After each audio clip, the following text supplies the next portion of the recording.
तो आज की कहानी की शुरुआत होती है एक जख्मी लड़की से जो कि जंगल के बीच में गिरी पड़ी है, पर हेलेना सिर्फ अपनी बेटी के बारे में सोच रही है जिसकी उसने जान बचानी है। लेकिन किससे और यहाँ वो क्यों है, किसकी वजह से है, ये सब के लिए चलते हैं फ्लैशबैक में। जब हेलेना छोटी थी और जंगल में घूम रही थी कि तभी उसकी माँ उसे आवाज़ लगाती है, पर वो उनके पास जाने के बजाय अपने पिता जेकब के पास जाती है जिनसे वो ज़्यादा करीब है। दरअसल जेकब एक शिकारी है और अब वो अपना हुनर अपनी बेटी को सिखा रहा है जो कि काफ़ी अच्छे से सीख भी रही है। पर आज जब वो एक हिरन का शिकार कर रहे थे तो हेलेना की एक गलती की वजह से वो हिरन वहाँ से चला गया। तब उसके पिता ने कहा कि ऊपर देखो, उसकी जाने की वजह है तेज़ हवा जिसके ऊपर तुमने गौर नहीं किया। ये भी हेलेना के लिए एक लेसन था जिसको वो अपने मन में बैठा लेती है। अब दोनों बाप बेटी घर की ओर लौट आए, लेकिन बेथ जो कि हेलेना की माँ है वो उस पर बहुत ही ज़्यादा गुस्सा है क्योंकि वो उसके बुलाने पर भी उसके पास नहीं आई। पर जेकब कुछ नहीं कहता, बल्कि वो तो उसके हाथों में एक टैटू बनाता है। ऐसा वो तब करता है जब वो कुछ अच्छा काम करता है। हालांकि आज उसने शिकार नहीं किया, लेकिन फिर भी उसे पता है कि वो काफ़ी जल्दी चीज़ों को सीख रही है और एक दिन उसकी ही तरह एक काबिल शिकारी बनेगी। अगले दिन वो फिर से जंगल में जाती है, पर आज उसे अपनी माँ की चीखने की आवाज़ आती है। वो फौरन उस ओर गई जहाँ देखा कि उसके पिता उसकी माँ को पानी से बाहर ला रहे हैं। शायद वो डूब रही थी, पर उन्होंने किसी तरह उसे बचा लिया। आज भी ये लोग शिकार पर जाते हैं जहाँ हेलेना को एक कटा हुआ लोमड़ी का पैर दिखता है जिसके बारे में उसके पिता बताते हैं कि ये मैंने जाल बिछाया। जब लोमड़ी को लगा कि वो जिंदा नहीं बचेगा तो उसने अपने पैर के नहीं बल्कि अपनी जान की परवाह की और उसे खुद काट कर अलग कर दिया और भाग गई। इन लोगों का ऐसे ही चलता रहता है। पर एक दिन वो अपने पिता से पूछती है कि उसे उसके हथियार कब मिलेंगे, तो वो जवाब देते हैं कि जब वो बड़ी हो जाएगी और एक अच्छी शिकारी बन जाएगी तो उसे उसके हथियार जरूर मिलेंगे। इस दौरान उसे अपने पिता के 3 सोने के दांत भी दिखते हैं जो उसे थोड़े अजीब लगे। खैर, इसके बाद वो लोग सोने के लिए चले गए, पर बीच रात में हेलेना को बाहर से लोमड़ी की आवाजें आई जो सुन जब वो बाहर गई तो देखा कि वहां पर 2 लोमड़ियां खड़ी हैं जो कि भूखी। लेकिन इतने में उसके पिता पीछे से बंदूक लेकर आया और उसे कहने लगे कि यही सही मौका है अपना पहला शिकार करने का। पर हेलेना उसे मार नहीं पाती तो उसके पिता ने उन दोनों को मार दिया और कहा कि उनके लिए सिर्फ हम उनका खाना है, इसीलिए हमेशा दिल की मत सुनो, हमारे लिए हमारी जान और परिवार से बढ़कर कुछ नहीं होता। अगले दिन जब हर बारी की तरह जेकब शिकार के लिए जा रहा होता है तो हेलेना भी उसके पीछे पीछे जाती है, पर आज वो उसे लेकर नहीं जाते जिससे कि हेलेना को लगता है कि शायद वो कल वाली बात से नाराज हो गए। लेकिन जेकब ने कहा कि वो उसके लिए आते हुए देख एक सरप्राइज लेकर आएगा, तो वो उसका इंतजार करे। इतना कहकर वो चला गया और यहाँ हेलेना चुपचाप अपने घर में बैठ गई। यहाँ हमें पता चलता है कि वो अपनी माँ से ज़्यादा लगाव नहीं रखती, इसीलिए उनसे ज़्यादा बातें भी नहीं करती। भले आज दोनों घर पर थी लेकिन एकदम चुपचाप। इतने में बाहर हम एक आदमी की आवाज़ को सुनते हैं जो कह रहा है कि वो भटक गया है, तो क्या वो उसे बाहर निकाल सकता है इस जंगल से। अब हेलेना को कुछ समझ नहीं आता क्योंकि उसने आज तक अपने माता पिता के अलावा किसी और शख्स को देखा ही नहीं। इतने में अंदर से बेथ बाहर आती है और उस आदमी से बात करने लगती है। तभी पीछे से जेकब आ गया और उसे शूट करके मार डाला और ये देख बेथ ने फौरन उसकी बाइक और हेलेना को लेकर भागने लगी। वो तो जाने को राजी ही नहीं थी, पर बार बार ये कह रही थी कि उसे अपने पिता के पास जाना है। तो हेलेना ने उसके सर पर पत्थर मारकर उसे बेहोश कर दिया और फिर उसे लेकर जंगल से बाहर आ गई। ऐसा नहीं है कि जेकब ने उनका पीछा नहीं किया, वो कई मील तक भागता रहा, लेकिन यहाँ बेथ भाग निकली। अब जब हेलेना की आंखें खुली तो उसने देखा कि वो पुलिस स्टेशन में जो कि लोगों से भरा पड़ा है। ये देख वो घबरा गई और अपने पिता को ढूंढने लगी। तब उसे अपनी माँ दिखी जो वहीं एकदम डरी और सहमी हुई बैठी थी। उसने उनसे पूछा कि उसके पिता कहाँ है, वो उसे यहाँ क्यों लेकर आई है। तो यहाँ बेथ ने डरते हुए कहा कि तुम्हारे पिता ने मुझे सालों से वहाँ बंदी बनाकर रखा हुआ था, पर अब हम आज़ाद हैं। इतना सुनते ही हेलेना तो पागल हो जाती है और कहने लगी कि आप झूठ कह रही हैं, मेरे पिता ऐसा कभी नहीं करेंगे। वो सही कहते हैं कि आप मेरे लिए अच्छी नहीं हो। इतना कहकर वो तेज तेज अपने डैड को पुकारने लगती है कि तब तक ऑफिसर ने उसे एक कमरे में बंद कर दिया। लेकिन अब हेलेना को अपने पिता के पास जाना है, इसीलिए वहां से खिड़की से कूदकर बाहर आ गई। लेकिन जब उसने अपनी नजरों से इतनी ऊंची ऊंची इमारतों और तेज रोशनी को देखा तो अचंभित रह गई। हेलेना को तो लग रहा है कि वो कहीं और ही आ गई है, किसी दूसरी दुनिया में।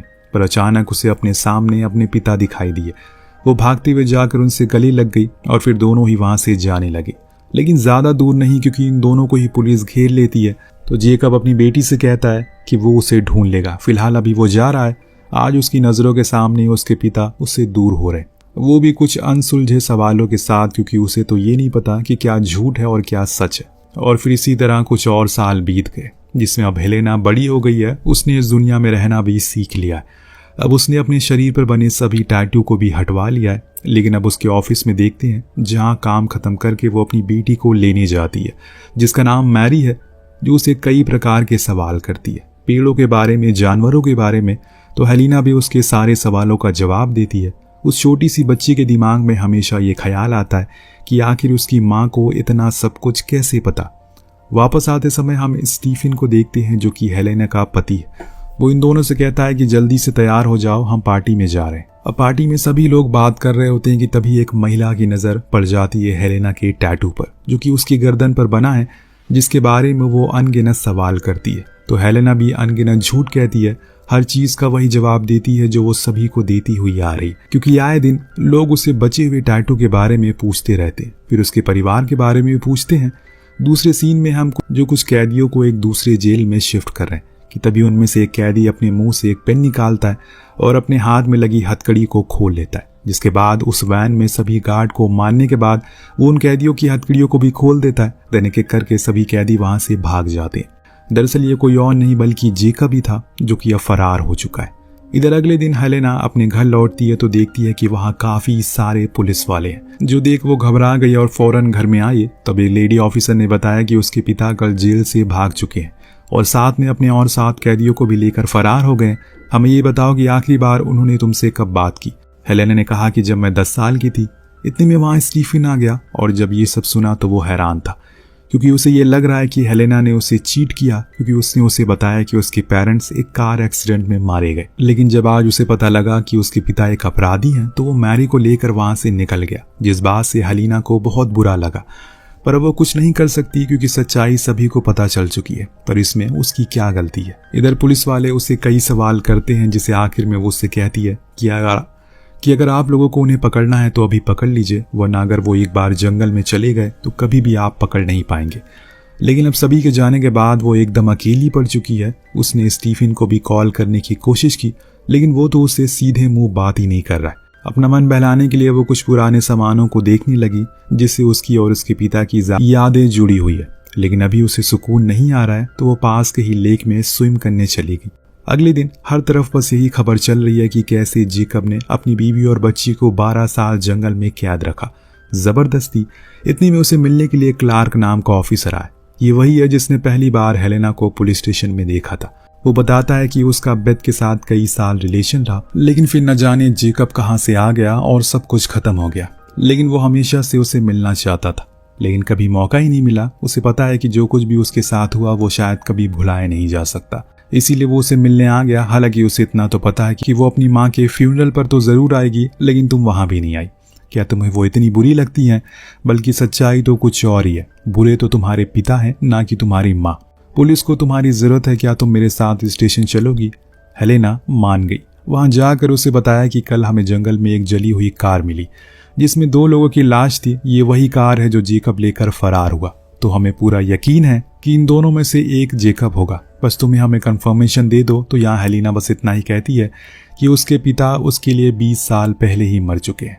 हर जगह न्यूज़ फैल जाती है, जो कैदी भागे थे वो अब मारे जा चुके हैं। अब ये सुन स्टीफन भी वापस आ जाता है, और मैरी भी, जो अपनी माँ से मिलकर बेहद खुश थी। इस बीच स्टीफन आता है, जो बताता है कि उसने न्यूज़ सुनी, जो कुछ भी उसके पिता के साथ हुआ वो बुरा था, लेकिन तुमने मुझसे झूठ क्यों कहा? तब हेलेना ने कहा कि मैंने हमेशा ये सच सिर्फ खुद के साथ ही रखा, क्योंकि मैं नहीं चाहती थी कोई मुझे जज करे। मैं किस बैकग्राउंड से आती, मुझे ये भी डर था कि कहीं तुम मुझे छोड़ ना दो। पर स्टीफन जब उसकी बातें सुनता है तो कहता है कि ऐसा कुछ नहीं होने वाला। मैं तुमसे अभी भी प्यार करता हूँ और तुम्हारे साथ रहना चाहता हूँ, लेकिन अभी भी कुछ चीज़ें हैं जो तुम्हें मुझे नहीं बताई। तो किसी दिन समय निकाल कर आराम से ये बातें करेंगे। इतना कहने के बाद वो अपने काम के लिए निकल गया, पर तभी उसके सामने हेलेना आ गई, जिसने अपने शरीर पर बने सभी टैटू को दिखाया और उसके पीछे कहानी बताने के बाद पूछा कि अभी भी तुम मुझसे प्यार करोगे?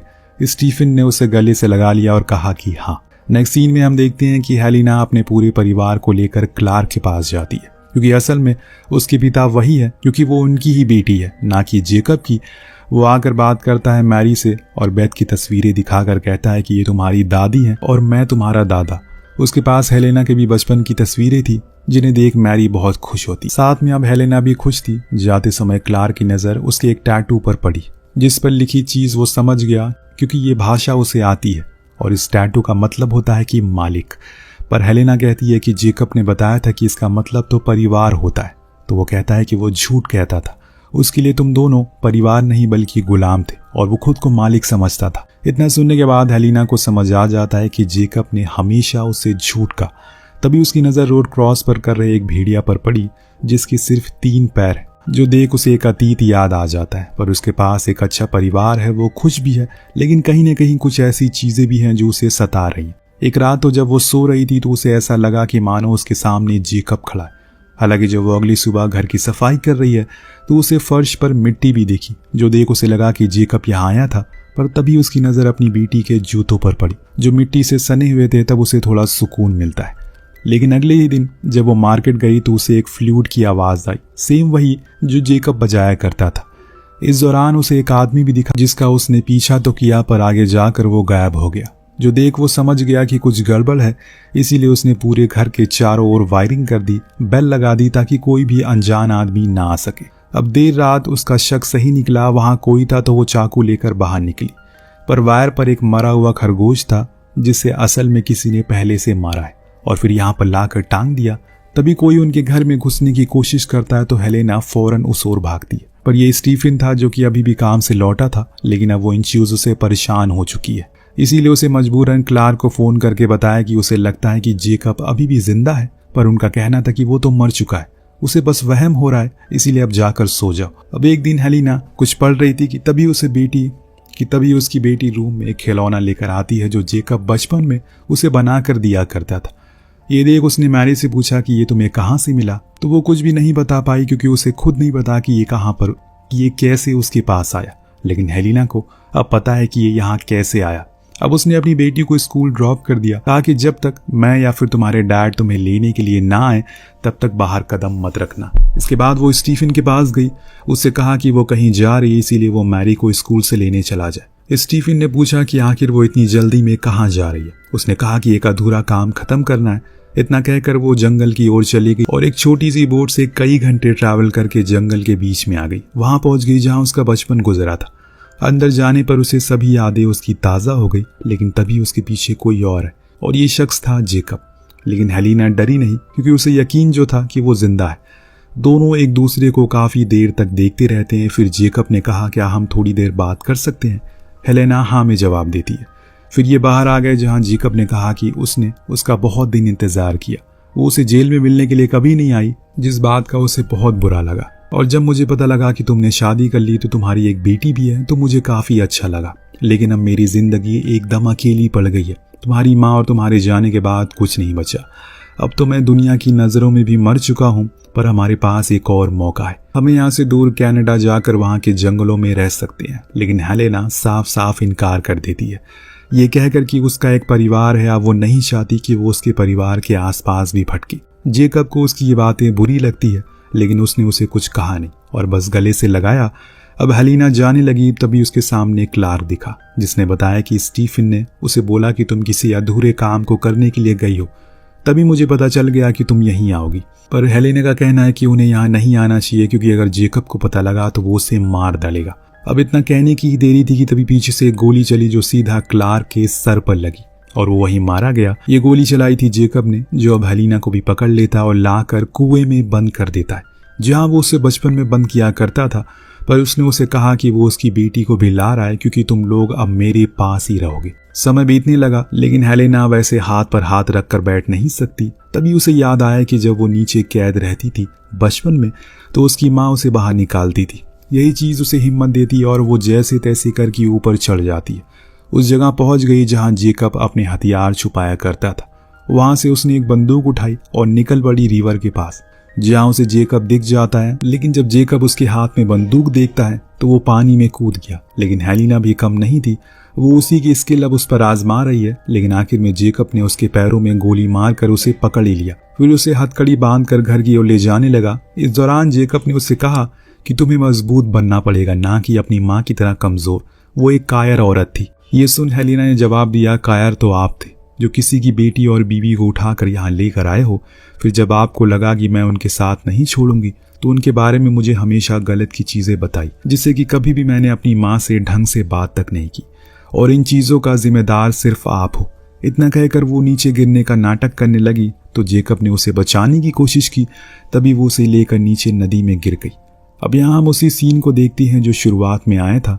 दोनों ही घायल हैं, पर बंदूक ज्यादा नजदीक हेलेना के, जिसे उसे उठा ली, पर जेकब उसे ऐसा करने से मना करता है। वो उसका पिता है, लेकिन हेलेना को पता है कि अगर वो जिंदा रहा तो कभी भी उसका परिवार सुरक्षित नहीं रहेगा, और इसीलिए उसने वही उसे मार कर खत्म कर दिया। फिर बोट लेकर शहर की ओर आ गई। यहाँ रास्ते में हेलेना को बचपन में जेकब की कही वो बात याद आई, जब बात अपने परिवार को बचाने की आ जाए तो किसी को मारना पड़े तो कोई गुनाह नहीं है, क्योंकि परिवार के मसलों में हमारे दिल की नहीं हमारे दिमाग की सुननी चाहिए। जिसके साथ ये कहानी यहीं पर खत्म हो जाती। आपको कहानी कैसी लगी हमें कमेंट करके जरूर बताएगा। मिलते हैं अगली वीडियो में। Thank you so much watching. Peace out.